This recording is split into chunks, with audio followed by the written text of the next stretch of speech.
The Hog shot down in flames. Like the video camera. I was going to stream this. We're actually, we are streaming it at WHOG957.com. But, there we go. We'll just do it like that. Okay. I'll be the filmographer. Shane's going to be the filmographer. We got Jessie and Dupree in studio from Jackal. Also, Mike from Throttle Saloon. Good morning. In town for Bike Week, man. And I tell you, this town, the cool thing is, Jessie, you've been around doing biker rallies for ever. Yeah, it's our Jackal's 20th anniversary this year. And I don't know that I've seen a band where people get more and more excited all the time. Every year. More that's because they're not coming out to see a show. They know they're coming out to be part of that show. Yeah. So everybody comes out and shows that ass and gets crazy. And, we've been very fortunate, to be able to do what we do. I poured concrete for a living, drove nails, whatever it takes to make a nickel. But every day I would get to wake up and play with the big PA systems and the light shows and host a party like we're going to have out here at Destination Daytona / Jackal's Bar and Grill. Did you know they're changing the name of it now? Oh, that's good. That's good. It should be Jackal's Bar and Grill. That's right, yeah. But every day we get to wake up and do that, and then you add a dose of the Full Throttle Saloon to it. It just gets even more lethal, Now, how has that changed both years, the whole world? Because people tune in, and people tune in like crazy. Everybody you talk to is just glued to that show. I mean, how does that change the world? It's helped the business like crazy as far as changing us. I don't think it's changed, who we are, what we are all about.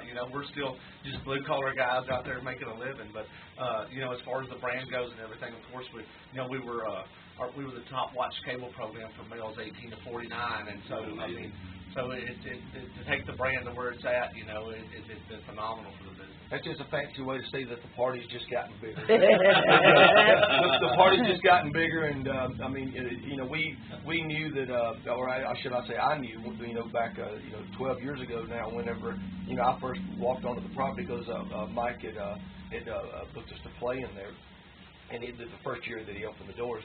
And I'd been to Sturgis many times and everything, but I'd never seen something come up out of the ground so quick and so vigorously as Mike brought the Full Throttle up. And immediately, I've been so fortunate to have my dreams come true with being able to play, and like I said, the big PAs and the light shows, and to be able to hang a platinum record on the wall and that kind of thing. But I really got caught up in Mike's passion to establish the Full Throttle as a destination point. I mean, it's kind of cool to see. You got a lot of competition out there between all the bars in Sturgis, and and it's the 72nd year of that rally. So it's historic, prestigious rally, much like Daytona, but the Full Throttle's kind of surpassed competing with the other bars now. It's lodged in right beside Mount Rushmore, Crazy Horse, Deadwood, the Badlands, and the Full Throttle Saloon. So and I'm proud to be part of that, and watching this whole thing grow. And we host radio stations from all over the country that come out there and broadcast. When you let yours drop and decide to come on out there, you should join us. We've been talking about that for a decade. You should join us. We got an ICN line with your name on it, brother. That way everybody here in Daytona that can't break away from whatever they got to do, they could go vicariously through you if you sober up long enough to hit the talk button. But we've been talking about doing that forever, and then this year we got the most attractive offer, and that was somebody will pull our mobile studio and our bikes up to Sturgis, and we can just fly in and do the show and party and then fly back. That sounds pretty good. Yeah, I mean, that's the difference between Sturgis and Daytona. Daytona is conveniently located from, between Jacksonville and Orlando and even Miami. Everybody can, if the weather's nice, they can jump on their bikes and ride up here, and if it, looks a little shady or whatever, they can head back home or whatever, But when you go to Sturgis, you make a commitment, and it's for better or worse, and you make sure worse is not an option. You go right toward the, making sure that it sticks, and so you've got about 9 straight days of totally off the hook. And the cool thing about the Throttle is once you get onto the, once you step foot onto the property, you never have to leave. I mean, how many cabins you got left now?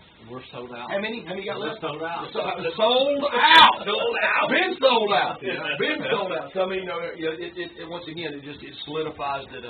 It solidifies that's the place that people get on the property, and being that the cabins are sold out, there's 30,000 people camping across the street at the Glencoe or the actually Lampier. the Lampier. Yeah, and So it's just walking distance from any place where you can lay down for about 5 or 9 minutes, recharge, and just start drinking again. Now, you guys ever do anything on the show that all of a sudden, when you go back and watch it after all the production, cutting, editing, and you say, damn, I wish I didn't come across like that? Because you all get frustrated. You all have headaches. You all have employees that pain in the ass, and, you get frustrations with your sound guy, not doing what he's supposed to be doing. I don't look at it. I mean, yeah. Be honest with you. I get you down every day sometimes. Most of the time. Mike will call up after an episode and say, did we really do that? Somebody told me we did this, or somebody told me you were doing this, or whatever. It's a great learning experience anyway, because I do get to learn a lot about some things that I don't get to see that they show on TV. It's the damned security cameras.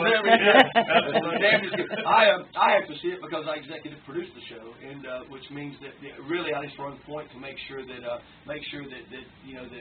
we preserve the integrity of what the Full Throttle is.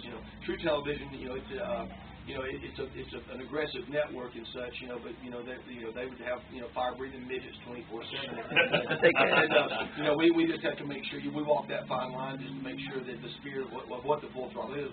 Because anytime you're dealing with these goobers in New York or L.A. that never leave their cubicles, I mean, they just don't know.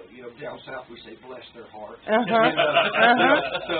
I have to kind of run point on that just to make sure that what everything that the Full Throttle is comes across, and that people know that that's the place to be when they make that 1,700-mile trek out there.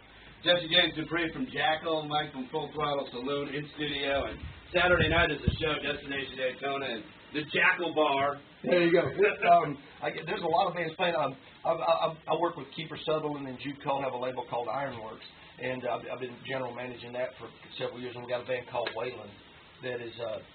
I'll send you the CD. I mean, it's a kick-ass band, but they're one of the bands that's opening up for us. I think we heard them. I don't know if they were here at the Speedway at one time. You probably had the single. You probably had the single sent to you already, because I mean it's blowing up at WHOG Radio right now. But we just came out of the gate a couple of weeks ago, and I'm proud to have those guys out opening up for us. And they get I think the band start like at 4 o'clock that afternoon and run all the way up. I think we're on stage around 9. Awesome. People have been a little bit of confusion about what time we're playing, but I do believe it's around 9 o'clock. It don't matter. Just roll your window down, follow the thumping. Yeah. Like you said, the whole party starts at 4, and we've talked with a bunch of the bands already that are opening up for you guys, and it's going to be a good show and a party. And the good thing is, man, if you've been up there, Chris, and you go there, and it's just there's so much to do. I mean, you ride up there, and there's things to do, people to see, and Chris, Daytona is crazy for not paying Chris to be the ambassador of it. Seriously, somebody should put it up in front of the city council or whatever, and they should, whoever it takes to vote on it, but they should just put him on payroll, because I mean he's as famous as Daytona itself. I mean, all across the country, everybody knows he's the guy where when you come to this town, if you want to find the party, you find Chris. Because I mean, for years, whether it's at clubs or restaurants, and now at Jackal's Bar and Grill, formerly known as Destination Daytona. But he's the one that he immediately called. He goes on Jackal to play here, and I'm with the Full Throttle. Mike and Angie have got the tractor trailer rig, the big. I mean, you can't miss it. It's the big, beautiful black tractor trailer rig sitting right beside where the pavilion is, and they'll be there all day today. And everybody's coming in, getting their photos made, and telling Angie that I'm an a-hole and all that. We rolled in there last Thursday for Bike Night before Bike Week even started, and that trailer was there. It was the first thing I saw, that big black trailer, Full Throttle Saloon. We were calling it Bike Week Eve. Yeah. People wonder what that truck's for. Angie sets up in front of it, and her opinion goes in the back. The trailer holds her opinion. Mike had to get a second truck to hold what's left of it. Yeah, she's not even here to defend herself. Yeah. So, you want to know if they argue a lot? Yeah. If it's really true that they argue that much off the show? Yep. Yeah. People stir it up, man. They'll be over there with her and go, man, he's such a, they'll be ragging on me and everything. Then they'll leave her and come over and go, well, Fisher, maybe you Angie. People like stirring it up. Oh, man. Well, don't miss the show Saturday. Starts at 4 o'clock. And you guys are out there all day today? The whole cast? Yep, we'll be there all day, yeah. Very cool. My Destination Daytona. We'll take a short break. It's 4 minutes after 9. WHOG, Ormond by the Sea. Turn it off.